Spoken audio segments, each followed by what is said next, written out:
ಇವರಿಗೆ ಸಹ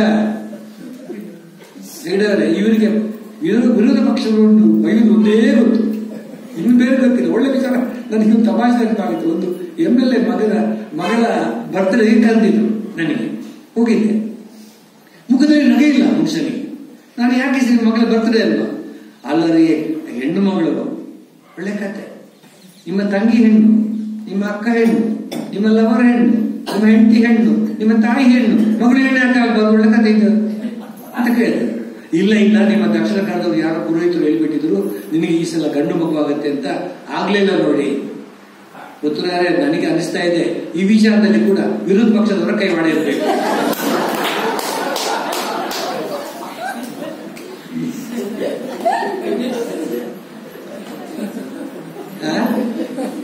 ಸರ್, ಇವರ ಕಥೆಗಳೆಲ್ಲ ನೀವು ಕೇಳ್ಬೇಡಿ. ನನಗೆ ಎಲ್ಲಾ ರಾಜಕಾರಣಿಗಳು ಪರಿಚಯ ಇದ್ರು ಕೂಡ they cannot share the dash with me because ಮಂತ್ರಿಗಳಿಗೆ ಕೋಟಿ ಕೋಟಿ, ಜನರಿಗೆ ಲಂಗೋಟಿ, ಕೆಲವರಿಗೆ ಅದು ಇಲ್ಲ. ಇವ್ರು ಮಾಡೋ ರಾಜಾಂತಗಳು ಅದೆಲ್ಲ ಬೇಡ ಬಿಡಿ, ಅದ ವಿಚಾರ. ಹಾಗಿರುವಾಗ ಅವರು ದಾನ ಮಾಡಬೇಕು ಅಂತ ಹೇಳ್ತಾರೆ. ಒಂದು ಭೋಗ, ಎರಡನೇದು ದಾನ ಮಾಡಬೇಕು. ದಾನ ಮಾಡುವುದು ಅಂತೆಲ್ಲ ದೊಡ್ಡ ಪವಿತ್ರವಾದ ಕೆಲಸ. ಹೇಗೆ ಮಾಡಬೇಕು? ದೇವರು ಕೊಟ್ಟಂಗೆ ಮಾಡಬೇಕು. ದೇವರು ಇಷ್ಟು ಕೊಟ್ಟಿದ್ದಾರೆ ಸರ್, ಎಲ್ಲಾದ್ರೂ ಅವನ ಹೆಸರಿದೆಯಾ? ಎಷ್ಟು ಮಾತು. ದೇವರು ಕೊಟ್ಟಂಗೆ ಮಾಡು. ಉಳಿಸಿದ್ದನ್ನು ಕೊಡಬೇಡ, ಉಳಿಸಿಕೊಡು. ಮಿಕ್ಕಿದ್ದನ್ನು ಕೊಡಬೇಡ, ಮಿಗಿಸಿಕೊಡು. What a great mark. ಅದು ದಾನ ಮಾಡಬೇಕು. ಅದಕ್ಕೆ ಪುರಂದರದಾಸರು ಪಾಪ ಬದುಕಲು ವೃತ್ತಿ ಜೋಳಿಗೆ ಹಾಕೊಂಡು ಮನೆ ಮನೆಗೆ ಹೋಗುವವರಂತೆ. ಆ ಪುಣ್ಯಾತ್ಮ, ಕೋಟಿಗಿಂತ ಪುಣ್ಯಾತ್ಮ ಬಿಡಿ ಭಿಕ್ಷೆ ಕೇಳಿದಾಗ ಒಬ್ಬಳು ಮನೆ ಹೇಳ್ತಾಳೆ, ಮನೆ ಹೆಂಗಸು, ಅವಳು ಹೇಳ್ತಾರೆ, ಇಕ್ಕಲಾರೇನು ಕೈ ಎಂಜಲು ಪುಟ್ಟ ಮಕ್ಕಳು, ಇಕ್ಕಲಾರೇನು ಕೈ ಎಂಜಲು ಚಿಕ್ಕ ಮಕ್ಕಳು ಅಳುತ್ತಾರೋ ಹೋಗಯ್ಯ ದಾಸಯ್ಯ ಅಂತ ಹೇಳ್ತಾರೆ. ಇಕ್ಕಲಾರೇನು ಕೈ ಎಂಜಲು. ಅದೇ ಪುರಂದರದಾಸ ಹೇಳ್ತಾರೆ, ಇಕ್ಕಲಾರದ ಕೈ ಎಂಜಲು ಅಂತ ಹೇಳ್ತಾರೆ. ಇನ್ನೊಂದು ಕಡೆ ಇವಳು ಬರುವುದನ್ನು ಹೋಗಿ ನೋಡಿಬಿಟ್ಟು ತಳಾರದ ಬಾಗ್ಲಾಗ್ತಾಳೆ. ಯಾರು? ಮನೆಯ ಹೆಂಗಸು. ಆಗ ಒಂದು ಮಾತು ಹೇಳ್ತಾರೆ ಪುರಂದರದಾಸರು, ನನ್ಗೆ ಕಾಣ್ತು, ಅದನ್ನು ನಾನು ಮರಿಲಿಕ್ಕೆ ಸಾಧ್ಯ. ಕದವ ಮುಚ್ಚಿದಳು ಮೂಳಿಗೈಯಾಳಿ, ಕದವ ಮುಚ್ಚಿದಳು ಮೂಳಿಗೈಯಾಳಿ, ತನ್ನ ಚಿಲಕ ಅಲ್ಲಾಡುತ್ತಿದ್ದರೆ ಕದವ ಮುಚ್ಚಿದಳು ಮೂಳಿಗೈಯಾಳಿ, ತನ್ನ ಮನೆಯೊಳಗಿನ ಪಾಪ ಹೊರಗೆ ಓದಿತೆಂದು. That is the meaning of dana. ದಾನದ ಬಗ್ಗೆ ಅವರು ಹೇಳಿದಂತ ಒಂದು ದೊಡ್ಡ ಸಂದೇಶ, ಅದ್ಭುತವಾದ ಸಂದೇಶ. ಇನ್ನು 4-6 ಸಂದೇಶಗಳು ಹೇಳಿಬಿಡ್ತೇನೆ. ಮಾತಿನ ಬಗ್ಗೆ, ಅಯ್ಯೋ ದೇವರೇ, ಮಾತಿನ ಬಗ್ಗೆ ನಾನು ಏನ್ ಹೇಳ್ಬೇಕು ಸರ್?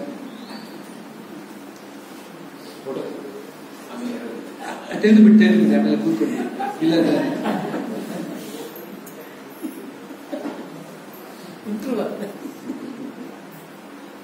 ಇದೊಂದು 10 ವಿಚಾರ ಇದೆ, ಬಹಳ ಸುಂದರವಾಗಿದೆ. ಅದನ್ನು ಹೇಳಿಬಿಟ್ಟು ಇವರ ಫೋಟೋ ಆದ್ಮೇಲೆ ಬನ್ನಿ ಕೂತ್ಕೊಳ್ಳಿ. ಪಾಪ ಅವರಿಗೆ ಪ್ರೀತಿಯನ್ನು, ಇದು ತುಂಬಾ ಚೆನ್ನಾಗಿದೆ, ಕೇಳಿಕೊಳ್ಳಿ. ನಾವೆಲ್ಲ ಮಾತಾಡ್ತಾ ಇಲ್ಲ, ಎಲ್ಲರೂ ಚೆನ್ನಾಗಿ ಮಾತಾಡೋದು. ಯಾಕೆ ಹೇಳಿ? ಮಾತು ಬೇರೆ, ಮಾತುಗಾರಿಕೆ ಬೇರೆ. ಎಲ್ಲಿ ಮಾತಾಡ್ಲಿಕ್ಕೆ ಬರುತ್ತೆ, ಚೆನ್ನಾಗಿ ಮಾತಾಡ್ಲಿಕ್ಕೆ ಬರುತ್ತೆ. 10 ಉದಾಹರಣೆ ಕೊಡ್ತೇನೆ, ನೀವಲ್ಲಿ ಕೇಳಿ ನಗಬೇಕು ಅಂತ ಅದ್ಭುತವಾದ ಉದಾಹರಣೆ ಕೊಡ್ತೇನೆ. ಅಂತ ಕೆಲವರಿಗೆ ಅತಿಯಾಗಿ ಮಾತಾಡ್ಬಿಡ್ತಾರೆ, ತುಂಬಾ ಮಾತು. ನಮ್ಮ ಮನೆ ಹತ್ರ ಬೈತಾರೆ. ನಾನು ಕೇಳಿದೆ, ಹೇಗಿದ್ದೀರಿ? ಅದಕ್ಕೆ ಅವನು, ನಿಮ್ಗೆ ಗೊತ್ತೆಲ್ಲ ಗೊತ್ತಿಲ್ಲ, ನಾನು ದಿವಸ ಓದ್ತೇನೆ, ನಾನು ಕನ್ನಡ ಪ್ರಿಯ, ಆದರೆ ನನ್ನ ಹೆಂಡತಿ ಕನ್ನಡಿ ಪ್ರಿಯ. ನೀವು ಅವಳ ಡ್ರೆಸ್ ಮೇಕಪ್ ಮಾಡಿದ್ರೆ ನೀವು ನೋಡ್ಬೇಕು, ನೀವು ಅಷ್ಟೊತ್ತಿಗಳು ದೊಡ್ಡ ಇಟ್ಕೊಂಡು. ನನ್ನ ಸ್ಟೂಡೆಂಟ್ ಒಬ್ಬ ಇದ್ದಾನೆ, ಮಾತಾಡ ಫೈಲ್, ನನ್ನ ಕೈಯಲ್ಲಿ ಫೈಲ್ ಅದ. ನನಗೆ ಅವಳು ಹೇಳಿದಾಗೆ 40 ವರ್ಷಗಳಿಂದ ಪಾಠ ಹೇಳಿದ್ದೇನೆ ಮೆಡಿಕಲ್ ಕಾಲೇಜಲ್ಲಿ.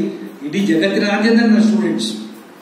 ಅದು ಮಾತ್ರ ನನ್ನ ಸಂಪತ್ತು. ನಿಮ್ಗೆ ಸತ್ಯ ಹೇಳ್ತೇನೆ, ಒಂದು ಒಳ್ಳೆ ಗುರು ಆದರೆ ಅದಕ್ಕೆ ದೊಡ್ಡ ಸಂಪತ್ತು ಬೇರೆ ಇಲ್ಲ. ಆಸ್ಟ್ರೇಲಿಯಾಕ್ಕೆ ಹೋದರೆ my student prime minister of Australia, it took is office. ಅಮೆರಿಕದಲ್ಲಿ ಅದನ್ನು ಕೇಳಬೇಡಿ, ಆದ್ರೆ ಒಳ್ಳೆ ಟೀಚರ್ ಆಗಬೇಕು. ಶಿಷ್ಯನ ದೊಡ್ಡ ಸಂಪತ್ತು, ಗುರುವಿನ ಸಂಪತ್ತು ಶಿಷ್ಯ ಸಂಪತ್ತು. ಅದು ಇರಬೇಕು. ಇರಲಿ, ನಾನು ಒಬ್ಬ ತನಿಸ್ಕೊಂಡು ಜೈಲಲ್ಲಿ ಮಹಾದಂಡ ಇವರು ಸಿದ್ದರಾಮಯ್ಯನ ಮಗ ಯತೀಂದ್ರ ನನ್ನ ಕೈಲಿ 2 ಸಲ ಫೈಲ್ ಆಗಿದ್ದ ಡಾಕ್ಟರ್. 2 ಸಲ ದಂಡ ಮಹಾದಂಡ. ಈಗ ಮಾತ್ರ ಮಹಾ ದೊಡ್ಡ ಜನ ಅವನು. ಇರ್ಲಿ, ಅದರಲ್ಲೇ ಕತೆ ಕೇಳ್ಬೇಡಿ ಅವರಿಗೆಲ್ಲ. ನಾನೇ ಇದಾಗಿದೆ, ಇವ ಸಿಕ್ಕಿದೆ ಮೊನ್ನೆ. ಇವ್ ನನ್ನ ಕಂಡ್ರೆ ಭಯ, ನನ್ನ ಕೈಲಿ ಫೈಲ್ ಆಗಿದ್ದಾನಲ್ಲ ಈಗಲೂ ಭಯ. ನಾನು ಕೇಳಿದೆ, ಹೇಗಿದ್ಯಪ್ಪ? ಚೆನ್ನಾಗಿದ್ದೇನೆ ಸರ್, ನಿಮ್ಮ ದಯ. ನಿನ್ನ ಹೆಂಡತಿ ಹೇಗಿದ್ದಾಳೆ? ಚೆನ್ನಾಗಿದ್ದಾಳೆ ಸರ್, ನಿಮ್ಮ ದಯ. ಅವನಿಗೆ ಅಭ್ಯಾಸ ಆಗಿಬಿಟ್ಟಿದೆ. ಅಲ್ಲ, ಅವನ ಹೆಂಡತಿ ಚೆನ್ನಾಗಿರ್ಬೇಕು, ನನ್ನ ದಯಕ್ಕೆ ಏನು ಸಂಬಂಧ ಇದೆ? ನಿನ್ನ ಮಗ ಹೇಗಿದ್ದಾನೆ? ಚೆನ್ನಾಗಿದ್ದಾನೆ ಸರ್, ನಿಮ್ಮ ದಯ. ಅವನಿಗೆ ಮದುವೆ ಆಯ್ತು? ಆಗಿವೆ ಸರ್, ನಿಮ್ಮ ದಯ. ಮಕ್ಕಳಾಗಿದ್ದಾನೆ ಕೇಳಿಲ್ಲ.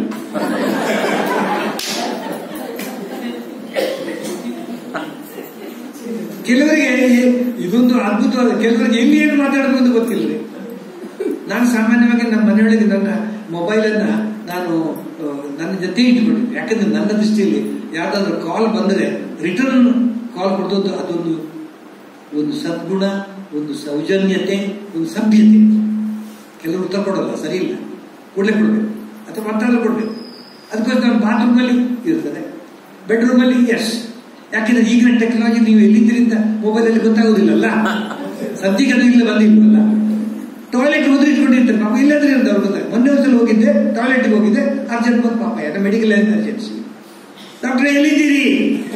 ನನಗೆ ಬೆಳಿಗ್ಗೆ ಎದ್ದು ನಾನು ಟಾಯ್ಲೆಟ್ ಅಂತ ಹೇಳಿದ್ರೆ ದೇವರ ಕೋಣೆ ಅಲ್ವಲ್ಲ, ನಾನು ಮನೆಯೊಳಗೆ ಇದ್ದೀನಿ ಅಂತಂದೆ. ಮನೆಯೊಳಗೆ ಎಲ್ಲಿದ್ದೀರಿ? ಮನೆಯೊಳಗೆ ನಾನು ಮತ್ತೆ ಹೇಳಿ ಚಿಕ್ಕ ಕೋಣೆಯಲ್ಲಿ ಇದ್ದೆ ಅಂತಂದೆ. ಚಿಕ್ಕ ಕೋಣೆ? ಯಾವ ಕೋಣೆ? ಬಿಡಲೇ ಇಲ್ಲ. ನಾನು ಹೇಳಿದೆ ಟಾಯ್ಲೆಟ್ ಅಂತ ಹೇಳಿಬೇಕು. ಟಾಯ್ಲೆಟ್ ಇಲ್ಲಿ ಇದ್ದೀರಾ? ಹೌದು. ಒಬ್ಬರೇ ಇದ್ದೀರಾ? ಎಲ್ಲ ಸಂಸಾರ ಸಮೇತ ಅಲ್ಲಿರೋಕ್ಕಾಗತ್ತ? ಇದೊಂದು ಕೇಳೋ ಪ್ರಶ್ನೆ. ಎಷ್ಟೊತ್ತಿರ್ತೀರಿ? ನಾನು ಈಗಲೂ ಇಷ್ಟೊತ್ತು ಏನು ಮಾಡ್ತಿದ್ದೀನಿ? ನೀವು ಮಾಡಿದ್ರೆ ನಾನು ಮಾಡ್ತಾ ಇದ್ದೇನೆ ಅಂತ. ಇನ್ನೆಷ್ಟೊತ್ತಿರ್ತೀರಿ? ನನ್ನ ಪ್ರಶ್ನೆಗಳು ಮುಗಿದೇ ಇಲ್ಲ. ನಾನು ಹೇಳಿದೆ ನೋಡಿ, ಹೋಗೋರು ಹೋಗ್ತಾ ಇದ್ದಾರೆ, ಮಧ್ಯೆ ಭಯ ಆಗ್ತೀನಿ. ಇದು ಕೆಲವರಿಗೆ ಮಾತಾಡ್ಲಿಕ್ಕೆ ಬರಲ್ಲ. ಈ ಬೆಂಗಳೂರಿನ ಕಡೆ ತುಂಬಾ ಅದೆಲ್ಲ. ನೀವು ಯಾರಾದ್ರೂ ಮನೆಗೆ ಹೋದ್ರೆ ಸುಡು ಬಿಸಿಲು ಬಂದೆ, ವ್ಯವಸ್ಥೆ ಇದೆ, ಮನೆಗೆ ಹೋಗಿದ್ದೆ, ಅಮ್ಮ ಒಂದು ಲೋಟ ನೀರು ಕೊಡ್ತೀನಿ, ಯಾಕೆ ಕುಡಿಯೋಕ? ಅಲ್ಲ, ಒಂದು ಲೋಟ ನೀರು ಸ್ನಾನ ಮಾಡೋಕ್ಕಾಗುತ್ತೆ? ಸುಮ್ಮನೆ ಕೇಳೋದು. ನೀವು ಬಸ್ ಸ್ಟಾಪ್ ಅಲ್ಲಿ ಕಾಯ್ತಿದ್ರೆ, ಏನ್ ಸರ್ ಬಸ್ಸಿಗೆ ಕಾಯ್ತಿದ್ರೆ? ಇಲ್ಲ, ಹೆಲಿಕಾಪ್ಟರ್ ಕಾಯ್ಲಿಕ್ಕಾಗುತ್ತೆ ಬಸ್ ಸ್ಟಾಪ್ ಅಲ್ಲಿ. ಮದುವೆಗೆ ಡ್ರೆಸ್ ಮಾಡ್ಕೊಂಡು ಮದುವೆಗೆ ಬಂದಲ್ಲ ಸರ್, ಇದೇನು ಅವರ ತಿಂಡಿಗೆ ಬಂದಾಗ ಆಗುತ್ತೆ. ತಿಂತಾ ಇದ್ದಾನೆ ಲಾಡು ಹಾಡಿಗೆ, ಏನಾದ್ರು ಊಟ ಮಾಡ್ತಾ ಇದ್ರೆ, ಇಲ್ಲ ನಿಮ್ ಪಿಂಡ ಆಗ್ತದೆ ಹೇಳೋದು. ಹೇಳೋ ತಗೊಂಡು ಹೋಗ್ತಾ ಇದ್ರೆ ಸರ್, ನೀವು ಸತ್ ಬಿಟ್ರ? ಇಲ್ಲ ವಾಕಿಂಗ್ ಹೊಡಿದ್ರೆ ಹೇಳಕ್ಕಾಗ. ತುಂಬಾ ಅಸಂಬದ್ಧ. ಕೆಲವರಿಗೆ ಇದೊಂದು ಎಲ್ಲಿ ತುಂಬಾ ಇದೆ, ಅದರಿಂದ ದೊಡ್ಡ ಕಥೆ ಆಗುತ್ತೆ. ಅದೀಗೊಂದು ಅದರಲ್ಲಿ ಮುಗಿಸ್ಬೇಕು, ಯಾಕಂದ್ರೆ ಆಗುತ್ತೆ. ಅದು ಒಂದು ಮಾತ್ರ ನಿಮಗೆ ತುಂಬಾ ಮಾಡ್ತೇನೆ. ನನಗೆ ಯಾರು ಕೇಳಿದ್ರು ಮೊನ್ನೆ, ನನಗೆ ಹೇಳ್ತಾರೆ ಆನಂದಕ್ಕೂ ಪರಮಾನಂದಕ್ಕೂ ಏನು ವ್ಯತ್ಯಾಸ ಅಂತ ನನಗೆ ಕೇಳಿ. ನಾನು ಹೇಳಿದ್ರೆ ನನ್ನ ಹೆಂಡತಿಯು ಸೇರಿಕೊಂಡಂತೆ ಅದೆಲ್ಲ ಮಹಿಳೆಯರು ಸಭೆ ಸಮಾರಂಭಗಳಿಗೆ ಎಷ್ಟೇ ಸೆಕೆ ಇದ್ರು, ಬೆವರ್ತಾ ಇದ್ರು, ಬಿಸಿಲಿದ್ರು ಕೂಡ ಆ ಚಿತ್ತಾಭರಣ ಹೇರಿಕೊಂಡು ಆ ಸೀರೆ ಹಾಕೊಂಡು ಹೋಗ್ತಾರಲ್ಲ, ಉಡ್ಕೊಂಡು ಹೋಗ್ತಾರಲ್ಲ, ಅದು ಆನಂದ. ನೋಡ್ಬೇಕಲ್ಲ ಈ ಸೀರೆ ಯಾಕೆ ಬರ್ತಿದ್ದು ನೋಡ್ಬೇಕು. ಕಾರ್ಯಕ್ರಮ ಮುಗಿದ ಕೂಡಲೇ ಮನೆಗೆ ಹೋಗಿಬಿಟ್ಟು ಬಿಸಾಕಿಬಿಟ್ಟು ಒಂದು ನೈಟಿಯಲ್ಲಿ ಇರ್ತಾರಲ್ಲ, ಅದು ಪರಮಾನಂದ ಅಲ್ಲ. ಇದು ಸತ್ಯ. ಅರ್ಜೆಂಟ್ ಇದು ಹಾಕ್ಬಿಟ್ಟು ಹಾಗೆ ಗಂಡಸರು ಅದು ಯಾರು ಬುಕ್ಕಡ್ ಪಾಟ್ ಸಿಕ್ಕಿದ್ರೆ ಸಿಕ್ಕಾಪಟ್ಟೆ ತಿಂತಾರೆ, ಕುಡಿತಾರಲ್ಲ, ಒಳ್ಳೆ ಆನಂದ. ನೆಕ್ಸ್ಟ್ ಡೇ ಕ್ಲೀನ್ ಆಗಿ ಮೋಷನ್ ಆಗುತ್ತಲ್ಲ, ಅದು ಪರಮಾನಂದ. ಯಾಕೆ ಗೊತ್ತಾ? ನೋಡಿ, ಈ ಮೋಷನ್ ಆಗದವ್ರ ಮುಖ ನೋಡಿದ್ರೆ ಗೊತ್ತಾಗುತ್ತೆ. ಕಾನ್ಸಿಪೇಟೆಡ್ ಲುಕ್ ಹೋಗಿಲ್ಲ, ಹೋಗಿಲ್ಲ. ಹಾಗೆ ಲೂಸ್ ಮೋಷನ್ ಆದವ್ರ ಮುಖ ನೋಡಿದ್ರೆ ಗೊತ್ತಾಗುತ್ತೆ. ಏನಿಲ್ಲ ಸರ್, ಎಲ್ಲ ಹೋಯ್ತು, ಎಲ್ಲ ಗೊತ್ತಾಗ ಅಲ್ಲ, ಅದು ಅನುಭವ. ನಾನು ಮೊನ್ನೆ ನಮ್ಮ ಮಂಗಳೂರಲ್ಲಿ ಸ್ವಲ್ಪ ಹಾಸ್ಯ ಪ್ರವೃತ್ತಿ ಜಾಸ್ತಿ. ನಾನು ಮಂಗಳೂರಲ್ಲಿ ತುಂಬಾ ಹಾಸ್ಯ ಪ್ರವೃತ್ತಿ. ಅವರೊಬ್ಬರು ಸಿಕ್ಕಿದ್ರು ನನಗೆ. ನನ್ನ ಪುತ್ರರು ನನಗೆ ಈ ಮೊಬೈಲ್ ಅಂದ್ರೆ ಇಷ್ಟ ಇಲ್ಲ ಅಂತ ಅಂದ್ರು. ಯಾಕೆ ಅಂತ ಕೇಳಿದೆ. ಅವ್ರು ಏನ್ ಹೇಳ್ಬೇಕಿತ್ತು ಅಂದ್ರೆ, ಮೊಬೈಲ್ ದಿವಸ ಚಾರ್ಜ್ ಮಾಡ್ಬೇಕಲ್ಲ, ಅದ್ರ ಹಾಗೆ ಹೇಳಿಲ್ಲ. ಇಲ್ಲ, ನನಗೆ ಯಾಕೆ ಇಲ್ಲ ಅಂದ್ರೆ, ಬೆಳಿಗ್ಗೆ ಎದ್ದೆದ್ದು ಅದರ ಗುಡ್ಡೆ ಬಿಸಿ ಮಾಡ್ಬೇಕು. ನೋಡಿ, ನಮ್ ಗುಡ್ಡೆ ಬಿಸಿ ಮಾಡಿದ್ದಕ್ಕೆ ಟೈಮ್ ಇರೋದಿಲ್ಲ. ಅವ್ರ ಮಾತು. ನೀವೇನ್ ಮಾಡ್ತೀರಿ? ನಾನು ಕತೆ ಬರೀತೇವೆ. ನಾಳೆ ಒಂದು ವಾಕ್ಯದ ಕತೆ ಹೇಳಿ, ನನಗೆ ಒಂದು ಮದುವೆ ಆಯ್ತು, ಅಲ್ಲಿ ನನ್ನ ಕತೆ ಮುಗಿಯಿತು ಅಂತಂದ್ರು. ಇಲ್ಲಿ ನಮ್ಮ ಮನೆ ಊಟಕ್ಕೆ ಒಬ್ಬರು ಕೂತಿದ್ರು ಊರಿನವರು. ಅದಕ್ಕೆ ಊಟನೇ ಮಾಡ್ತಾ ಇರಲಿಲ್ಲ, ಚೆನ್ನಾಗಿತ್ತು ಊಟ. ನಾನು ನನ್ನ ಪರಿಚಯ.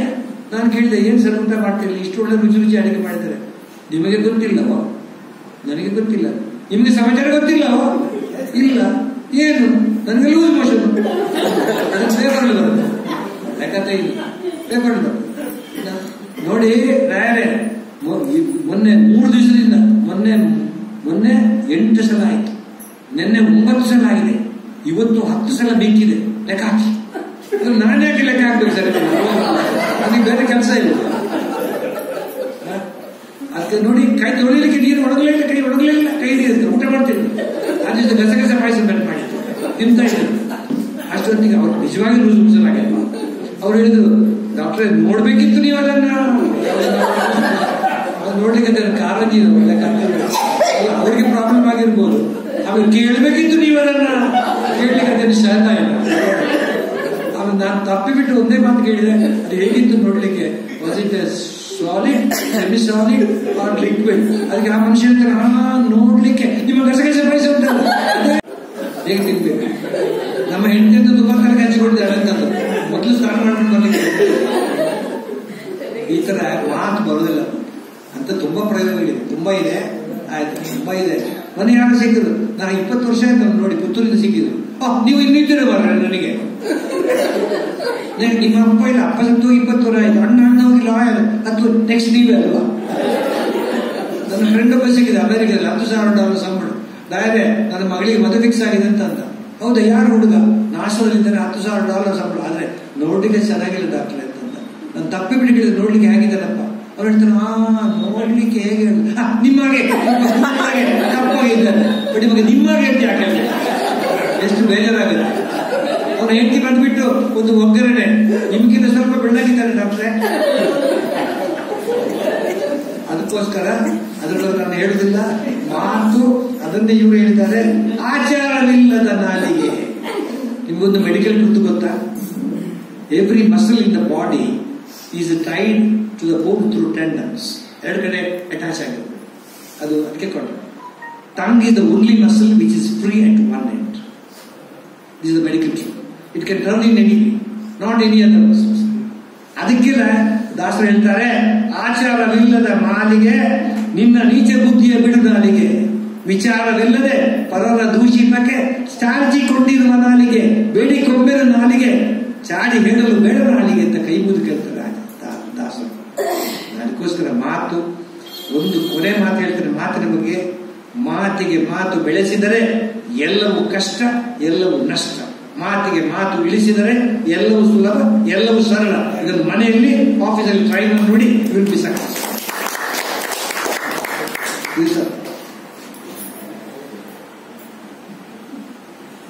ಹಾರುವ ಹಕ್ಕಿಗೆ ಎಣಿಬೇಕಿ, ಈಜುವ ಮೀನಿಗೆ ದೋಣಿ ಬೇಕಿ, ಪ್ರೇಮದ ಭಾಷೆಗೆ ಪೆನ್ನು ಬೇಕಿ, ಒಳ್ಳೆಯ ಮಾತಿಗೆ ಹೊನ್ನು ಬೇಕಿ. ನಾನೇ ಬರೆದದ್ದು, ಏನು ಬೇಕು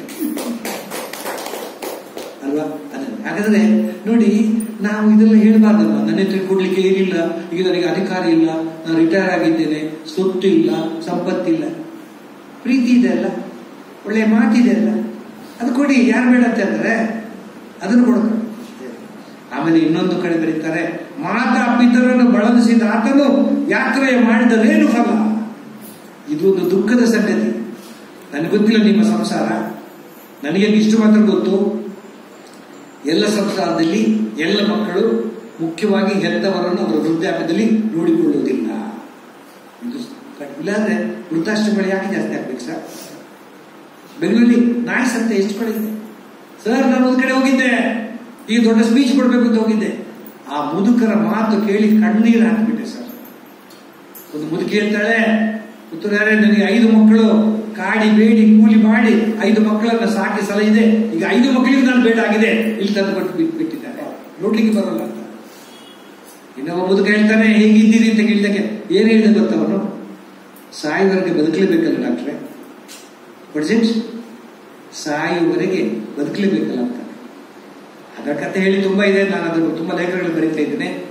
ಅದು ವೃದ್ಧ, ಅದಕ್ಕೆ ಮಾತಾ ಪಿತರನ್ನು ಬಳಲಿಸಿದ ಆತನು ಯಾತ್ರೆಯ ಮಾಡಿದರೇನು ಮಗ.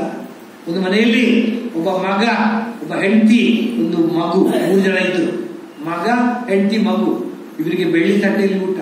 ಈ ಮಗನಿಗೆ ಮುದುಕ ಅಪ್ಪ ಇದ್ದ, ಅವನಿಗೆ ಎಲ್ಯೂಮಿನಿಯಂ ತಟ್ಟೆಯಲ್ಲಿ ಊಟ. ಇದು ಏನು ದೊಡ್ಡ ಕಥೆ ಇಲ್ಲ, ಇಷ್ಟೋ ಮನೆಯಲ್ಲಿ ಈಗ ನೋಡುತ್ತದೆ. ಮುದುಕರಿಗೆ ಬೇರೆ ಊಟ, ಬೇರೆ ಕೋಣೆ, ಬೇರೆ ಟ್ರೀಟ್ಮೆಂಟ್. ಸೊಸೆ ಹೇಳ್ತಲ್ಲ ಮುದುಕರಿಗೆ ಬೇಗ ಊಟ ಕೊಡ್ರಿ. ಸರ್ ಇದು ಕಟ್ಟುಕತೆ ಇಲ್ಲ. 50% of the houses are like this. Students are either abroad or they go to look after children, especially in old age. ಇದು ಸತ್ಯ. ನನ್ನ ಕಣ್ಣಲ್ಲಿ ಎಷ್ಟು ನಡೀತದೆ. ಬೇಡ ಮಕ್ಕಳಿಗೆ ಬೇಡ. ಈ ಮನೆಯಲ್ಲಿ ಈ 3 ಮಕ್ಕಳಿಗೆ ಇವರಿಗೆ ಬೆಳ್ಳಿ ತಟ್ಟೆಯಲ್ಲಿ ಮಗ ಹೆಂಡತಿ ಮಗನಿಗೆ ಬೆಳ್ಳಿ ತಟ್ಟೆ ಊಟ, ಮುದುಕರಿಗೆ ಎಲ್ಲಿ ತಟ್ಟೆ. ಒಂದು ದಿವಸ ಮುದುಕ ಸತ್ತೋದ. ಅವನ ಅಂತ್ಯಕ್ರಿಯೆ ಮಾಡಿದ ಮಗ, ಅವನು ಊಟ ಮಾಡ್ತಿದ್ದ, ಎಲ್ಲಿ ತಟ್ಟೆ ಬಿಸಾಕ್ಲಿಕ್ಕೆ ಹೊರಟ. ಆಮೇಲೆ ಪುಟ್ಟ ಬೇಡ ಹೋಗಿ ಬಂದ, ಅಪ್ಪ ನನಗೆ ಆಟ ಊಟ ಮಾಡ್ತಿದ್ದ, ಎಲಿಮೆಂಟ್ ತಟ್ಟೆ ನನಗೆ ಬೇಕು. ಯಾಕೆ ನನಗೆ ಬೆಳ್ಳಿ ತಟ್ಟೆ ಇದೆ ಅಲ್ಲ, ನನಗೆ ಯಾಕೆ ಬೇಕಂದ್ರೆ ನೀರು ಮುದ್ದೆ ಆದ ಮುದುಕ ಆದ್ಮೇಲೆ ನಿನಗೆ ಊಟ ಕೊಡ್ಲಿಕ್ಕೆ ಬೇಕಂತ. ಇದು ಅದಕ್ಕೆ ಒಂದೇ ಮಾತು ಹೇಳಿದ್ದು. ಇದು ಸರ್ ಜೀವನ ಸಿದ್ಧಾಂತ. ಇನ್ನೇನು ಯಾವುದೇ ಶಾಸ್ತ್ರ ವೇದಗಳನ್ನು ಓದಬೇಕಾಗಿಲ್ಲ. ಇದನ್ನು ಓದಿಕೊಳ್ಳಿ. ಮಾತಾ ಪಿತರನ್ನು ಬಳಲಿಸಿದ ಆತನು ಯಾತ್ರೆ ಮಾಡಿದರೇನು ಫಲ. ಜೀವನದಲ್ಲಿ ಇದ್ದಾಗ ಒಂದು ತುತ್ತು ಅನ್ನ ಕೊಡದ ಮಗ ಅಪ್ಪ ಸತ್ತ ಮೇಲೆ ಇಡೀ ಶಿರ್ಸಿಗೆ ಊಟ ಹಾಕ್ತಾನೆ. ಏನು ಮಂತ್ರಿ? ಜೀವನದಲ್ಲಿ ಇದ್ದಾಗ ಸೇವೆ ಮಾಡಿದ ಮಕ್ಕಳು ಅಪ್ಪ ಅಮ್ಮ ಸತ್ತ ಮೇಲೆ ಫೋಟೋಗೆ ನಿತ್ಯ ಹಾಳಾಗ್ತಾರೆ, ಕಡಿದಾಗ್ತಾರೆ. ಏನು ಪ್ರಯೋಜನ? ಇದನ್ನು ಕೊಟ್ಟರು. ಆಮೇಲೆ ಇನ್ನೊಂದು ಕಡೆ ಹೇಳ್ತಾರೆ, ಅದ್ಭುತವಾದ ಮಾತು ಹೇಳ್ತಾರೆ, ಏನೇ ಆಗುವುದಕ್ಕೆ ಮೊದಲು ನೀವು ಒಳ್ಳೆ ವ್ಯಕ್ತಿ ಆಗಬೇಕು. ಅದನ್ನು ಸುಂದರವಾದ ಇದನ್ನು ಹಾಡಬೇಕು. ಭಜನೆಯಲ್ಲಿ ಇದನ್ನು ಹಾಡಬೇಕು. ರಾಗಿ ತಂದೀರಾ, ರಾಗಿ ತಂದೀರಾ, ಭಿಕ್ಷಕ್ಕೆ ರಾಗಿ ತಂದೀರಾ, ಯೋಗ್ಯರಾಗಿ, ಭಾಗ್ಯರಾಗಿ, ಭೋಗ್ಯರಾಗಿ, ಭಾಗ್ಯವಂತರಾಗಿ ರಾಗಿ ತಂದಿರ ಅಂತ ಕೇಳ್ತಾರೆ. ತಾತ್ಪರ್ಯ ಇಷ್ಟೇ. ಇದು ಸತ್ಯವಾಗಿ ಹೇಳ್ತಾರೆ ಸರ್. ನಾವು ಏನೇ ಆಗೋದಕ್ಕೆ ಮೊದಲು ಒಳ್ಳೆ ವ್ಯಕ್ತಿ ಆಗಬೇಕು. ನಿಮ್ಮ ಮಕ್ಕಳನ್ನ ನೀವು ಡಾಕ್ಟರ್ ಮಾಡೋದಕ್ಕೆ ಮೊದಲು, ಎಂಜಿನಿಯರ್, ಲಾಯರ್, ಬಿಸ್ನೆಸ್ ಮಾಡೋದಕ್ಕೆ ಮೊದಲು make them as a good human being first, then a doctor, then an engineer, not the reverse. ಅದು ಮುಖ್ಯ. ಒಳ್ಳೆ ವ್ಯಕ್ತಿ ಆಗ. ಬರೀ ನೀವು ಶ್ರೀಮಂತರಾದರೆ, ನಿಮಗೆ ಒಂದು ಗುಟ್ಟು ಹೇಳ್ತೇನೆ, ಬೇಜಾರು ಮಾಡಿಕೊಳ್ಬೇಡಿ.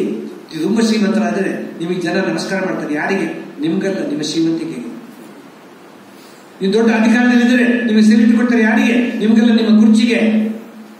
ಅಧಿಕಾರ ಹೋಗ್ಲಿ, ದುಡ್ಡು ಹೋಗ್ಲಿ, ನಿಮ್ಮನ್ನು ಮುಸುವವರಿಲ್ಲ. ಬೆಲ್ಲ ಇದ್ದಲ್ಲಿ ಇರುವೆ, ಬೆಲ್ಲ ಖಾಲಿ ಆದ್ಮೇಲೆ ಇದು ಕೂಡ ಖಾಲಿ ಮಾಡ್ತಿದ್ದ ಜನ ತಿಳ್ಕೊಳ್ಳೋಲ್ಲ ಅಲ್ವಾ? ಅದಕ್ಕೋಸ್ಕರ ನೀವು ಒಳ್ಳೆ ವ್ಯಕ್ತಿ ಆಗಿದ್ದರೆ people like you, people want you, people want you forever. ಹೇಳ್ತಾ ಇನ್ನೊಂದು 20 ನಿಮಿಷ 10 ನಿಮಿಷ 20 ನಿಮಿಷ ಮಾಡಬೇಕು. ಒಳ್ಳೆ ವಿಚಾರ. ಆಮೇಲೆ ನೆಕ್ಸ್ಟ್ ಬಗ್ಗೆ ಅವರು, ಅತಿಥಿಗಳೆಡೆಯಲ್ಲಿ ಭೇದವ ಮಾಡುತ್ತಾ ಗತಿಯನ್ನು ಬಯಸಿದರೇನು ಫಲ. ಅತಿಥಿ ಸತ್ಕಾರ ಇದು ಬಹಳ ಒಂದು ದೊಡ್ಡ ಕಥೆ ನಮ್ಮ ಭಾರತ ಸಂಸ್ಕೃತಿ. ಅತಿಥಿ ದೇವೋಭವ, ಅತಿಥಿ ಅಭ್ಯಾಗತಃ ಅಂತ ಹೇಳ್ತಾರೆ. ಅಂದ್ರೆ ಕರೆದು ಬಂದವರು ಇನ್ನೂ ವಿಶೇಷ. ಅತಿಥಿ ಸತ್ಕಾರ ಏನು ಇಲ್ಲ, ಅತಿಥಿ ಸತ್ಕಾರ ಇದು ವಿಚಿತ್ರ. ಕೆಲವು ಮನೆಗೆ ಹೋದರೆ ನಿಮ್ದು ಕಾಫಿ ಆಗಿರ್ಬೇಕಲ್ವಾ, ಫಸ್ಟ್ ಕ್ವಶನ್. ಇನ್ನು ಕೇಳಲಿಕ್ಕೆ ಇಲ್ಲ. ಇನ್ನೊಂದು ಕೆಲ ಮಾಡಿದ್ರೆ ಬೆಂಗಳೂರಲ್ಲಿ ಬಂದ್ರೆ ಒಂದು 10 ಲೋಟ ಕಾಫಿ ಕೊಡ್ಲ, ಯಾಕೆ ಫುಲ್ ಲೋಟ ಕೊಡ್ಬೋದಲ್ಲ. ಇದು ಅತಿಥಿ ಸತ್ಕಾರ. ನನಗೆ ಯಾರೊಬ್ಬರು ಗೊತ್ತಿರೋ ನಮ್ಮ ಮನೆಗೆ ನೀವು ಬರೋದೇ ಇಲ್ಲ ಅಂತಂದ್ರೆ, ಬರ್ತೀರಪ್ಪ ನಾನು ಈ ಸಾರಿ ಫ್ರೀ ಇದ್ದ ಹೋದೆ, ಒಂದು ಗೇಟ್ ಓಪನ್ ಮಾಡಿದ ಕೂಡಲೇ ಈ ಬಂದಿಲ್ಲ. ಇದು ಅದನ್ನೇ ಹೇಳಿ, ಅತಿಥಿಗಳೆಡೆಯಲ್ಲಿ ಭೇದವ ಮಾಡುತ್ತಾ ಗತಿಯನ್ನು ಬಯಸಿದರೇನು ಫಲ. ಅತಿಥಿ ಸತ್ಕಾರ ಇಸ್ ಅನ್ ಆರ್ಟ್. ಅದ್ರ ಬಗ್ಗೆ ನಾನು ಲೇಖನ. ನೆಕ್ಸ್ಟ್, ಬುದ್ಧಿ ಮಾತನ್ನು ಹೇಳಿದರೆ ಕೇಳಬೇಕಪ್ಪ ಮಗಳಂತೇಳಿ ಸಾರು ಬರೀತಾರೆ. ಅದನ್ನು ಯಾರಿಗೆ ಯಾರು ಮಾಡ್ತಾರೆ. ಕೊನೆಯದಾಗಿ ಸಾಮಾಜಿಕವಾಗಿ ಅವರು ತುಂಬಾ ವಿಚಾರಗಳನ್ನು ಹೇಳಿ ನಮ್ಮನ್ನು ತಿದ್ದಿದ್ದಾರೆ. ಡಾಂಬಿಕತೆ ವಿರುದ್ಧ ಬೇಕು. ಡಾಂಬಿಕತೆ ಬಗ್ಗೆ ಗಂಗೂರ ಹಾರಿಸಿದವರು ಪುರಂದರದಾಸರು. ಅವ್ರು ಹೇಳ್ತಾರೆ, ಅವ್ರಿಗೇನು ಹೇಳ್ತಾರೆ ಅಂದ್ರೆ, ಉದರ ವೈರಾಗ್ಯವಿದು ಮಧುಮನಾಮದಲ್ಲಿ ಲೇಷ ಭಕ್ತಿ ಇಲ್ಲ. ಉದಯ ಕಾಲದೊಳೆದ್ದು ಗಡಗಡ ನಡುಗುತ್ತ ಕಾಮಕ್ರೋಧ ಬುದ್ಧಿ ಒಳಗಿಟ್ಟುಕೊಂಡು ಬದಿಯಲ್ಲಿಗಿದ್ದವರಿಗೆ ಆಶ್ಚರ್ಯ ತೋರುವುದು ಉದರ ವೈರಾಗ್ಯವಿದು ನಮ್ಮ ಮಧುಮನಾಮದಲ್ಲಿ ಲೇಷ ಭಕ್ತಿ ಇಲ್ಲ. ನಗೆಯು ಬರುತ್ತಿದ್ದ ನನಗೆ ಜಗದ ಜಾಣರೆಲ್ಲ ಹಗರಣವ ಮಾಡುದವ ಕಂಡು. ಸರ್, ಜಾಣನೇ ಹಗರಣ ಮಾಡುತ್ತೆ. ವಿವೇಕಾನಂದ ಒಂದು ಅದ್ಭುತವಾದ ಮಾತು ಹೇಳ್ತಾರೆ ಸರ್. ಅದು ವಿವೇಕಾನಂದ ಏನಂದ್ರೆ, ಸರ್ ಇದನ್ನು ಎಲ್ಲರೂ ನೆನಪಿಟ್ಟುಕೊಳ್ಳಿ. Give education to the illiterate but more education to the literate. ಇದಕ್ಕೆ ದೊಡ್ಡ ಮಾತು ಬೇಕಾ? ಅದನ್ನೇ ಹೇಳಿದ್ರು. ನಗೆಯು ಬರುತ್ತಿದ್ದ ನನಗೆ ಜಗದ ಜಾಣರೆಲ್ಲ ಹಗರಣವ ಮಾಡಬೇಕು. ಇಷ್ಟು ಹಗರಣ ನಡೀತಾ ಇದೆಲ್ಲ, you think they are all uneducated? They have no culture. ಒಂದು ಮಾತು ಹೇಳಿಬಿಡ್ತಾರೆ sir, education is important, but more important is culture. ಸಂಸ್ಕಾರ ಶಿಕ್ಷಣದಷ್ಟೇ ಅದಕ್ಕಿಂತ ವಿಶೇಷವಾಗಿತ್ತು. ಇವತ್ತಿನ ಮಕ್ಕಳಿಗೆ ಶಿಕ್ಷಣ ಇದೆ, ಸಂಸ್ಕಾರ ಇಲ್ಲ. ಒಂದು ಅತಿಥಿ ಬಂದ್ರೆ ಏನ್ ಮಾಡಬೇಕು ಅಂತ ಗೊತ್ತಿಲ್ಲ, ಹಿರಿಯರಿಗೆ ಗೌರವ ಇಲ್ಲ, ದೇವರಿಗೆ ನಂಬಿಕೆ ಇಲ್ಲ. ಮೊಬೈಲ್ ಒಂದು ಹೇಳಿಬಿಡ್ತಾರೆ, ದಯವಿಟ್ಟು ತಿಳ್ಕೊಳ್ಳಿ, mobile addiction is worse than drug addiction. ಇವತ್ತಿನ ಮಕ್ಕಳು ಮೊಬೈಲ್ ಅಲ್ಲಿ ಹಾಳಾಗ್ತದೆ, ನಿಮ್ಗೆ ಗೊತ್ತಿಲ್ಲ ಕಥೆಗಳು. ಅದು ನಾನು ವಿದ್ಯಾರ್ಥಿಗಳಿಗೆ ಹೇಳ್ತೇನೆ, ಅದು ನೀವು ಕಂಟ್ರೋಲ್ ಮಾಡಬೇಕಾಗುತ್ತೆ. ನೀವು ಅರ್ಧಕ್ಕರ್ಧ ಕಾರಣ ಅವ್ರಿಗೆ ಹೇಳಿ ಮೊಬೈಲ್ ಕೊಟ್ಬಿಟ್ರಲ್ಲ, 30,000 50,000 ಕೊಟ್ಟು ಅವ್ರನ್ನ ಬಿಟ್ಬಿಟ್ರಲ್ಲ. Tell me how many of you have the courage to question your children when they go wrong? Not all. No. Sir, pass ಆದ್ರೆ ನನ್ನ ಮಗ ಪಾಸ್ ಆದ, ಫೇಲ್ ಆದ್ರೆ ಪೇಸ್ಟ್ ಫೈಲ್ ಮಾಡಿದ್ರು. ಇದು ಸಿದ್ಧ. ಎಷ್ಟೋ ಹೆತ್ತವರಿಗೆ ಅವ್ರ ಮಕ್ಕಳು ಮುದ್ದಿನ ಮಕ್ಕಳು, ಅವ್ರು ತಪ್ಪು ಮಾಡಲಿಕ್ಕೆ ಇಲ್ಲ. ಅದು ಹೇಗಾಗುತ್ತೆ? Is all unfair. ಅದನ್ನೇ ಅವ್ರು ಹೇಳಿದ್ದು. ಧಾರ್ಮಿಕತೆ ಬಗ್ಗೆ ಅದು ಹೇಳ್ತಾರೆ. ಆಮೇಲೆ ಗುರುಗಳ ಬಗ್ಗೆ ಕೂಡ ತುಂಬಾ ಚೆನ್ನಾಗಿ ಹೇಳ್ತಾರೆ. ಗುರುವಿನ ಗುಲಾಮನಾಗುವ ತನಕ ಒರೇದನ್ನ ಬಿಟ್ಟು ಎಜುಕೇಶನ್ ಸರೆಂಡರ್. ಒಳ್ಳೆ ಮಾತಿದೆ. ಪೂಜಾ ಮೂಲಂ ಗುರುಮೂರ್ತಿ, ಧ್ಯಾನ ಮೂಲಂ ಗುರುಪಾದಂ, ಮಂತ್ರ ಮೂಲಂ ಗುರುವಾಕ್ಯಂ, ಮೋಕ್ಷ ಮೂಲಂ ಗುರು ಕೃಪಾ. ಇದರಲ್ಲಿ ಒಂದು ಮಾತು, ಅದನ್ನ ಬಗ್ಗೆ ಹೇಳಿ. ಅಂದಾಗಿ ಜಾತಿ ಲೆಕ್ಕಾಚಾರ ಬೇಡ. ಅದನ್ನಂತೂ ಕನಕದಾಸರು ಎತ್ತಿ ಎತ್ತಿ ಹೇಳಿದ್ರು. ಕುಲ ಕುಲವೆಂದು ಹೊಡೆದಾಡದಿರಿ, ನಿಮ್ಮ ಕುಲದ ನೆಲೆಯನಾದು ಬಲ್ಲಿರ. ಜಲವೇ ಸಕಲ ಕುಲಕ್ಕೆ ತಾಯಲ್ಲವೇ, ಜಲದ ಕುಲವನ್ನಾದು ಬಲ್ಲಿರ ಅಂತ ಕರೆದ. ಸರ್, ಒಂದು ತಿಳ್ಕೊಳ್ಳೋಣ ದಯವಿಟ್ಟು, ಜಾತಿ ನಮ್ಮ ಆಯ್ಕೆ ಅಲ್ಲ. ನಾವು ಅದಕ್ಕೆ ಅರ್ಜಿ ಹಾಕೊಂಡಿಲ್ಲ. ಸ್ಪಷ್ಟವಾಗಿ ಹೇಳ್ತೇನೆ, ಜಾತಿ ಲೆಕ್ಕಾಚಾರದ ಎಲ್ಲಾ ಲೆಕ್ಕಾಚಾರಗಳು ಅಸಮಂಜಸ, ಅವೈಜ್ಞಾನಿಕ. Because I have nothing to do with that. ಪ್ರಾಣ ಹೋಗೋ ಸಂದರ್ಭ ಬಂದ್ರೆ ಭಟ್ರ ರಕ್ತ ಶೆಟ್ರಿಗೂ ಆಗುತ್ತೆ, ಶೆಟ್ರ ರಕ್ತ ಭಟ್ರಿಗೂ ಆಗುತ್ತೆ ಅಲ್ವಾ? ದಲಿತರ ರಕ್ತ ಬ್ರಾಹ್ಮಣರಿಗೂ ಆಗುತ್ತೆ. ಜಾತಿ ಮಾನವ ನಿರ್ಮಿತ, ದೇವ ನಿರ್ಮಿತ ಅಲ್ಲ. ಇದು ಫಾರ್ ಶೂರ್. ಜಾತಿಯಿಂದಾಗಿ ನಮ್ಮ ದೇಶ ಹಾಳಾಗ್ತಾ ಇದೆ. ನಮ್ಮ ರಾಜಕೀಯ ಕೆಟ್ಟು ಕೆಟ್ಟು ನರಕವಾಗಿದೆ. ಎಲ್ಲರೂ ಜಾತಿ ಲೆಕ್ಕಾಚಾರ. ಅವನು ಲಿಂಗಾಯತ, ಇವ ಗೌಡ, ಇವ ಬ್ರಾಹ್ಮಣ. ನಮಗೆ ಬೇಕಾಗಿದ್ದು ಸರ್ ದುಃಖವನ್ನು ಯಾವಾಗಂದ್ರೆ ಸ್ವಾಮೀಜಿಗಳು, ಅಂತ ಉನ್ನತ ಸ್ಥಾನದ ಸ್ವಾಮೀಜಿಗಳು ನಮ್ಮ ಜಾತಿಯವರೇ ಮುಖ್ಯಮಂತ್ರಿಗಳಾಗಿ ಮಾಡಿದ್ದೆ ಇರ್ತಲ್ಲ, ಅವ್ರು ಏನೇನ್ ಬೇಕಿತ್ತು? ಜಾತಿಯನ್ನು ನೋಡಬೇಡಿ, ಯೋಗ್ಯ ವ್ಯಕ್ತಿಯನ್ನು ಮಾಡ್ಬೇಕಂತ ಹೇಳ್ಬಿಟ್ಟು ಅವ್ರ ಕೆಲಸ ಆಗ್ಬೇಕಿತ್ತು. ಅವ್ರು ಹೇಳೋದ ಇದು ದುಃಖದ ವಿಚಾರ. ಅದ್ರ ಬಗ್ಗೆ ತುಂಬಾ ಇದೆ. ಅದ್ರ ಬಗ್ಗೆ ಅವ್ರು ಹೇಳ್ತಾರೆ, ಕುಲ ಕುಲವೆಂದು ಹೊಡೆದಾಡದಿರಿ, ನಿಮ್ಮದ ಕುಲದ ನೆಲೆಯಾದರೂ ಬಲ್ಲಿರ ಅಂತ ಕನಕ ದೇಶರಾದ. ಕೊನೆಯದಾಗಿ ಅವರು ಕಲಿಕಾಲದ ಬಗ್ಗೆ ಒಂದು ಹೇಳ್ತಾರೆ. ಇದು ಸತ್ಯವಾಗಿ ಕಲಿಕಾಲ. ಯಾಕೆಂದ್ರೆ ಮಾಡಬಾರದನ್ನು ಮಾಡಿದರೆ ಆಡಬಾರದು ಆಗುತ್ತೆ. ಇದು ಕಲಿಕಾಲ. ಅದನ್ನೊಂದು ಕಥೆಯಲ್ಲಿ ಹೇಳ್ತಾರೆ ಅವರು, ಸತ್ಯವಂತರಿಗಿದು ಕಾಲವಲ್ಲ, ದುಷ್ಟ ಜನರಿಗಿದು ಸುಭಿಕ್ಷ ಕಾಲ ಅಲ್ವಾ ಅವ್ರು ಹೇಳ್ತಾರೆ. ಮತ್ತು ಅದನ್ನೇ ಬರೆದು ಹೇಳ್ತಾರೆ, ಹರಿಸ್ಮರಣೆ ಮಾಡುವವಗೆ ಕ್ಷಯವಾಗುವ ಕಾಲ, ಧರ್ಮಿಷ್ಠರಿಗೆ ನಿರ್ಮೂಲವಾಗುವ ಕಾಲ, ಪರಮ ಪಾಪಿಗಳಿಗೆ ಸುಭಿಕ್ಷ ಕಾಲ, ಉಪಕರಿಸಿದವಗೆ ಅಪಕರಿಸುವ ಕಾಲ ಅಂತ ಹೇಳ್ತಾರೆ. ಅದು ಕಲಿಕಾಲ. ಒಂದು ಸಣ್ಣ ಕಥೆ ಹೇಳಿ 10 ನಿಮಿಷ ಮಾತು ಮುಗಿಸ್ತಾ ಇದ್ದೇನೆ. ಇದು ಕಲಿಯುಗದ ಬಗ್ಗೆ ಒಂದು ಕಥೆ. ಇದು ಎಲ್ಲ ಓದಿದ ಕಥೆ ನಾನು ನಿಮ್ಮಲ್ಲಿ ಹಂಚಿಕೊಳ್ಬೇಕು. ಆಗ ತಾನೇ ಇದು ಮಹಾಭಾರತ ಮುಗಿದಿತ್ತು. ಪಾಂಡವರ ರಾಜ್ಯಭಾರ ಎಲ್ಲವೂ ಸುಸೂತ್ರವಾಗಿ ನಡೀತಾ ಇತ್ತು. ಅಷ್ಟೊತ್ತಿಗೆ ಒಂದು ಕಡೆ, ಇದು ಒಂದು ನಡೆದ ಘಟನೆ, ಅದ್ಭುತವಾಗಿದೆ, ಕೇಳಿಸ್ಕೊಳ್ಳಿ. ಒಬ್ಬ ರೈತ ತನ್ನ ಒಂದು ಹೊಲವನ್ನು ಪಕ್ಕದ ರೈತನಿಗೆ ಮಾರಾಟ ಮಾಡ್ತಾನೆ. ಒಬ್ಬ ರೈತ A sells his land to B, next ರೈತನಿಗೆ ಮಾರಾಟ ಮಾಡ್ತಾನೆ. ಆ ಬಿ ರೈತ ದುಡ್ಡು ತಗೊಂಡ ಅದನ್ನು ಉಳ್ತಾ ಇರಬೇಕಿದ್ರೆ ಅವನಿಗೆ ಒಳಗೆ ಒಂದು ಚಿನ್ನದ ಉಳುವಾಗ ಅಡಿಯಲ್ಲಿ ಭೂಮಿಯಲ್ಲಿ ಚಿನ್ನದ ಬಿಂದಿಗೆ ಸಿಕ್ಕಿತು. ಚಿನ್ನದ ಬಿಂದಿಗೆ. ಆ ಕಾಲ ಎಂತ ಕಾಲ, ಧರ್ಮರಾಯನ ಕಾಲ. ಅವ್ರು ಕೂಡಲೇ ಆ ರೈತರ ಮಾರಾಟ ಮಾಡಿದ ರೈತರಿಗೆ ಹೋಗ್ತಾರೆ, ಅಪ್ಪ ನೀನು ಕೊಟ್ಟಿದ್ದು ನನಗೆ ಬರೀ ಭೂಮಿ ಮಾತ್ರ, ನಿನಗೆ ಗೊತ್ತಿರಲಿಲ್ಲ ಅದರೊಳಗೆ ಚಿನ್ನದ ಬಿಂದಿಗೆ ಅಂತ, ಅದು ನಿನ್ನ ತೆಗೋ. ಆಗ ಅವ್ರು ಹೇಳ್ತಾನೆ, ಇಲ್ಲ ಇಲ್ಲ, ಅವನು ಎಷ್ಟು ಧರ್ಮಿಷ್ಠ ಅಂದ್ರೆ, ನೋಡು ಇದು ನಿನಗೆ ನಾನು ಒಂದು ಸಲ ಕೊಟ್ಟ ಮೇಲೆ ಅದರಲ್ಲಿ ಎಲ್ಲ ವಸ್ತುಗಳು ನಿನಗೆ ಸೇರಿದ್ದು, ನನಗಲ್ಲ, ನೀನು ತೆಗೋತವ್ರೆ. ನೀನು ತಗೊಂಡು ಇವನು ಅವನು ತಗೊಂಡು ಜಗಳ. ಅಷ್ಟೊತ್ತಿಗೆ ಸೀಟು ಧರ್ಮರಾಜನಲ್ಲಿ ಹೋಗ್ತಾರೆ ನ್ಯಾಯಕ. ಏನು ಮಾಡ ಧರ್ಮರಾಜನಿಗೆ ನೀವು ನಾಳೆ ಬೆಳಿಗ್ಗೆ ಬನ್ನಿ, ನಾನು ನಿಮಗೆ ಹೇಳ್ತೇನೆ ಅಂತ ಅವ್ನು ಪಾಪ ಉತ್ತರ ಕೊಡ್ಲಿಲ್ಲ. ಯಾಕಂದ್ರೆ ಇವನು ಇಬ್ರು ಹೇಳೋದು ಸತ್ಯವೇ, ಇವನು ಹೇಳೋದು ಕರೆಕ್ಟೇ. ಯಾಕಂದ್ರೆ ನಿಮ್ಗೆ ಸೇಲ್ ಮಾಡಿದ ಮೇಲೆ ಅದೆಲ್ಲ ನೀವೇ ಸೇರ್ಬೇಕಲ್ವ. ಅವನಾಗಲ್ಲ, ಚಿನ್ನದ ಸೇಲ್ ಮಾಡ್ತಿರ್ಲಿಲ್ಲ, ನೀವೇ ಸೇರ್ಬೇಕು ಇಬ್ರು. ನೆಕ್ಸ್ಟ್ ಡೇ ಬರುವಾಗ ಇಬ್ಬರು ಕೂಡ ಮಚ್ಚು ಕತ್ತಿ ದೊಣ್ಣೆ ಹಾಕೊಂಡು ಒಬ್ಬರಿಗೆ ಹೊಡಿಲಿಕ್ಕೆ ಬರ್ತಾ ಇದ್ದಾರೆ. ಅವ್ರು ಹೇಳ್ತಾರೆ ಅದು ನನಗೆ ಸೇರ್ಬೇಕು ಅಂತ, ಯಾರು ಮಾರಾಟ ಮಾಡಿದವರು. ಇವ್ರು ಹೇಳ್ತಾರೆ ಇಲ್ಲ ಇಲ್ಲ ನೀವು ಕೊಟ್ಟಾಗ ನನಗೆ ಸೇರ್ಬೇಕು ಅಂತ. ರಿವರ್ಸ್. ಇನ್ನು ದಿವಸ ನನಗೆ ಬೇಡ ಬೇಡ ಅಂತ ಹೇಳಿದ್ರು, ಮರು ದಿವಸ ನನಗೆ ಬೇಕು ಅಂತ ಜಗಳಕ್ಕೆ ಕೊಲ್ಲಿಗೆ ಶುರು ಮಾಡ್ತಾ ಇದ್ದಾರೆ. ಆಗ ಧರ್ಮರಾಯನಿಗೆ ಆಶ್ಚರ್ಯ ಆಯಿತು. ಅವನು ವೇದವ್ಯಾಸರನ್ನು ಜ್ಞಾನ ದೃಷ್ಟಿಯ ಸಂಪರ್ಕ ಮಾಡಿದಾಗ ಅವ್ರು ಹೇಳ್ತಾರೆ, ಧರ್ಮರಾಯ ನಿನ್ನೆ ರಾತ್ರಿ 12 ಗಂಟೆವರೆಗೆ ದ್ವಾಪರ ಯುಗ ಇತ್ತು, ಇವತ್ತು ಬೆಳಗಿನಿಂದ ಕಲಿಯುಗ ಆರಂಭ ಆಗಿದೆ, ಅದಕ್ಕೆ ಹೀಗಾಗಿದೆ ಅಂತ. ಅದನ್ನೇ ಅವರು ಹೇಳ್ತಾರೆ, ಉಪಕರಿಸಿದವರಿಗೆ ಅಪಕರಿಸುವಾಗ. ಎಷ್ಟು ನೋಡಿ ನೀವು ಸಮಾಜದಲ್ಲಿ ನೋಡಿ, ನೀವು ಯಾರಿಗೆ ಹೆಲ್ಪ್ ಮಾಡ್ತೀರೋ ಅವ್ರು ನಿಮ್ಮ ಮರೀತಾರೆ. ನೀವು ಸಾಲ ಕೊಟ್ಟರು ಕೇಳಿಕ್ಕೆ ಹೋದ್ರೆ ನಿಮ್ಗೇನು ಧೈರ್ಯ ಸಾಲ ಕೇಳಲಿಕ್ಕೆ ಅಂತ ನಿಮಗೆ ಬೈತಾರೆ. ಇಂತಹ ಕೆಲಸ ಅದರ ಬಗ್ಗೆ ಮಾತಾಡ್ತಾರೆ. ಆಮೇಲೆ ಮಡಿ ಬಗ್ಗೆ ಕೂಡ ತುಂಬಾ ಅದ್ಭುತವಾಗಿ ಬಂದಿದ್ದಾರೆ ಅವರು. ಎಂತ ಚೆನ್ನಾಗಿ ಬಂದಿದೆ. ಮಡಿ ಮಡಿ ಎಂದು ಮೂರ್ಮಾರು ಹಾರುತ್ತೀವ, ಮಡಿಯಲ್ಲಿ ಬಂತು ಬಿಗ್ನಾಸಿ ಬೈತಾರೆ. ಮಡಿ ಮಡಿ ಎಂದು ಮೂರ್ಮಾರು ಹಾರುತ್ತಿಹೆ, ಮಡಿಯಲ್ಲಿ ಬಂತು ಬಿಗ್ನಾಸಿ. ಚರ್ಮವ ತೊಳೆದರೆ ಕರ್ಮವು ಹೋವುದೇ, ಮರ್ಮವನರಿಯದ ವಿಘ್ನಾಸಿ. ಚರ್ಮವ ತೊಳೆದರೆ ಕರ್ಮವು ಹೋವುದೇ, ಮರ್ಮವನರಿಯದ ವಿಘ್ನಾಸಿ ಅಂತ ಬೈತಾರೆ ದಾಸ. ಸರ್, ಒಂದು ನನಗೆ ಹೇಳ್ಬೇಕು, ಪ್ರೊಫೆಸರ್ ಸಾಹೇಬ್ರೆ, ನೀವು ಓದಿದರು, ನಾವು ನದಿ ಸ್ನಾನ ಮಾಡ್ತೇವೆ. ಸತ್ಯವಾಗಿ ಹೇಳಿ, ನನಗೆ ನದಿ ಸ್ನಾನದಿಂದ ನಮ್ಮ ಪಾಪಗಳು ಹೋಗ್ತಾವ?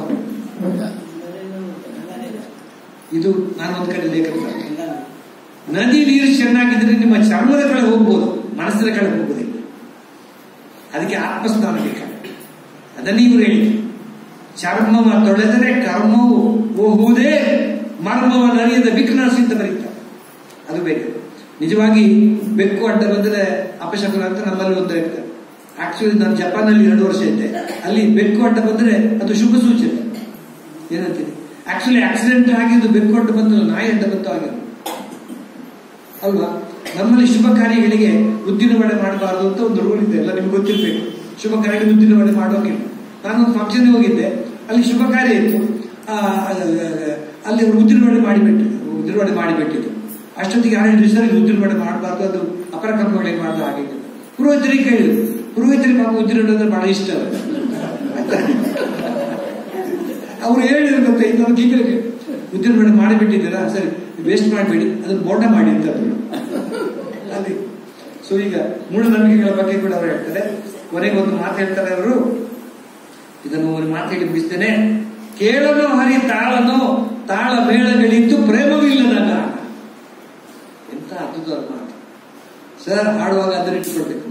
ಕೇಳನೋ ಹರಿ ತಾಳನೋ ತಾಳ ಮೇಳಗಳಿದ್ದು ಪ್ರೇಮವಿಲ್ಲದ ಗಾನ.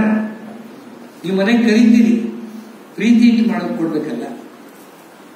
ಒಬ್ಬರನ್ನು ಮಾತಾಡಿಸಿದ್ರೆ ಪ್ರೀತಿಯಿಂದ ಮಾತಾಡಿಸ್ಬೇಕಲ್ಲ. ಪ್ರೀತಿ ಅನ್ನುವ ಶಬ್ದಕ್ಕೆ ದೊಡ್ಡ ಲೇಖನ ಬರ್ತಿರುತ್ತೆ, ಪ್ರಾಕಾರಗಳು ಅಂತ. ಅದನ್ನು ಅದ್ಭುತವಾಗಿ ಹೇಳಿದ್ದಾರೆ. ಕೊನೆಯದಾಗಿ ಅವರು, ನಿಂದಕರು ಇರಬೇಕು ಅಂದು ಅಂದಿನ ಹೊಲಸನ್ನು ತಿನ್ನುವ ಹಂದಿಯಂತೆ. ಸರ್, ಇದು ಸತ್ಯವಾದ ಮಾತು. ಕೊನೆಯ ಲಾಸ್ಟ್ ಒನ್ ವರ್ಡ್ ನೋಡಿ. ಈಗ ಗಾಯಕ ಇಷ್ಟು ಮಾಡ್ತೀರಿ ನೀವು, ಹೆಗ್ಡೆ ಬರ್ಬೇಕು, ಇವೆಲ್ಲ ಮಾಡ್ತೀರಿ, ತುಂಬಾ ಕೆಲಸ ಮಾಡಿದ್ರೆ ಜನ ಕಮೆಂಟ್ ಮಾಡೋದು ನಿಲ್ಲಿಸುದಿಲ್ಲ, ಹೌದಲ್ಲ? ಜನರ ಅಭ್ಯಾಸ.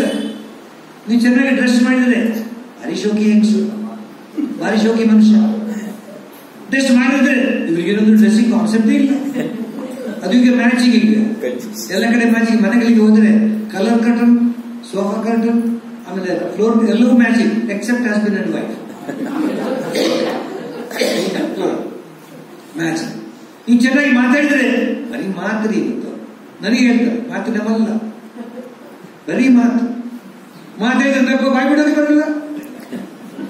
ನೀವು ಚೆನ್ನಾಗಿ ಕಷ್ಟಪಟ್ಟು ದುಡ್ಡು ಮಾಡಿದ್ರೆ ಕಳ್ಳ ಹೇಗ ದುಡ್ಡು ಮಾಡಿದ್ರೆ, ನೀವು ಮಾಡಿದ್ರೆ 4 ಕಾಸು ದುಡ್ಡಿಗೆ ಬರಲಿಲ್ಲ, ಕೇಬಿಯಲ್ಲಿಂದ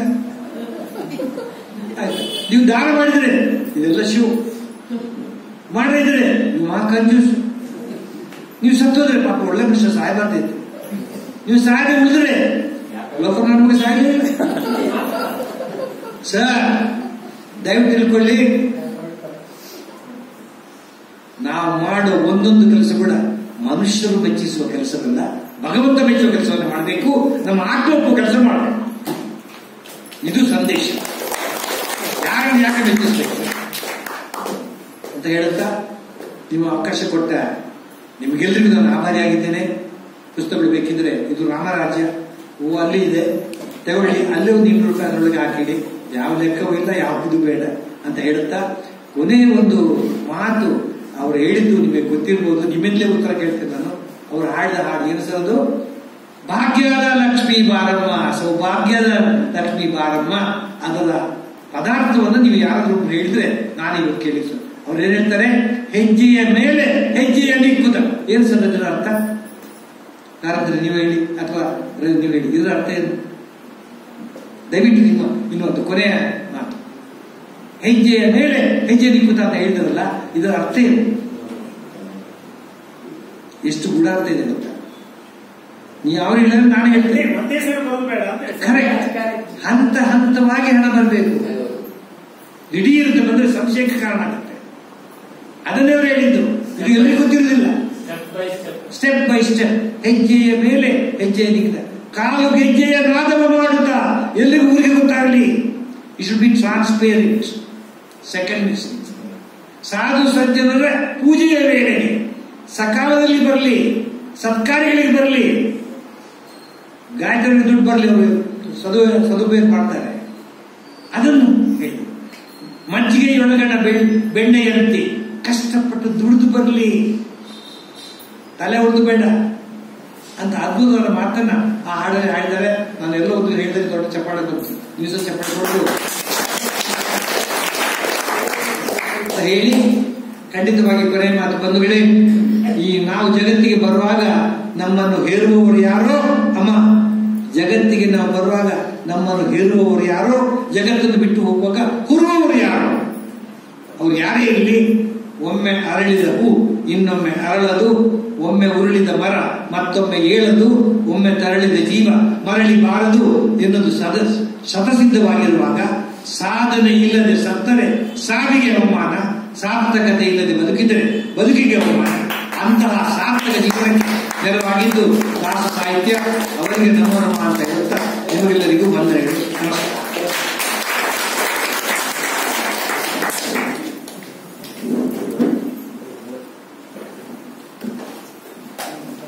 ಏನಾದ್ರು ಪ್ರಶ್ನೆಗಳಿದ್ರೆ ಕೇಳಬಹುದು.